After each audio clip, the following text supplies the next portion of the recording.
जी मैं इस वक्त मौजूद हूँ जी रवात कलर सीधा रोड सरदार मार्केट के मुकाम पर। ये आप देख सकते हैं डीजी फेज 7 का अभी यहाँ पे एंट्री है, गेट है। तो इस वक्त दोछा डैम के जो मुतासरीन हैं वो यहाँ पे एहतजाज कर रहे हैं। मुतासरीन का मौक़िफ़ है जी कि बारिशों की जो हालिया बारिशें हुई हैं उसके सबब जो पानी है वो उनके घरों में चला गया है, उनकी ज़मीनें महफूज हैं ना उनके घर में महफूज हैं, और इंतज़ामिया ने इस हवाले से कोई भी जो है वो इंतज़ामात बेहतरीन नहीं किए थे, जिसकी वजह से उन्हें बेकार होना पड़ा है। अभी मुतासरीन का कहना है जी कि जब तक हमारे जो मुतालबात हैं वो पूरे नहीं किए जाते हम रोड नहीं खोलेंगे, और ट्रैफिक जो है ब्लॉक होने की वजह से कलर सईदा रोड पे गाड़ियों की लंबी कतारें लगी हुई हैं।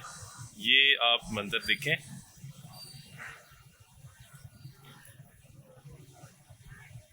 कलर सईदा रोड पे रवात और कलर सईदा से आने वाली दोनों अतराफ की जो ट्रैफिक है इस वक्त शदीद जो है वो जैम हो चुकी है, मुसाफिर ख्वार हो रहे हैं।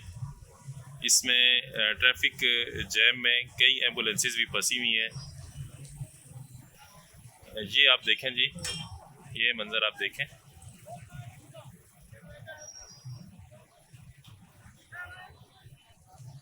यहाँ से गाड़ियाँ लगा के रोड के ऊपर ट्रैफिक को बंद किया गया है।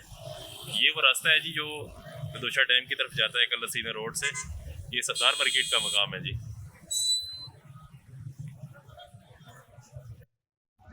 ये आप देखें जी, यहाँ पे पत्थर लगा के जो है रोड को ब्लॉक किया गया है और मुतासरीन की बड़ी तादाद यहाँ पे मौजूद है।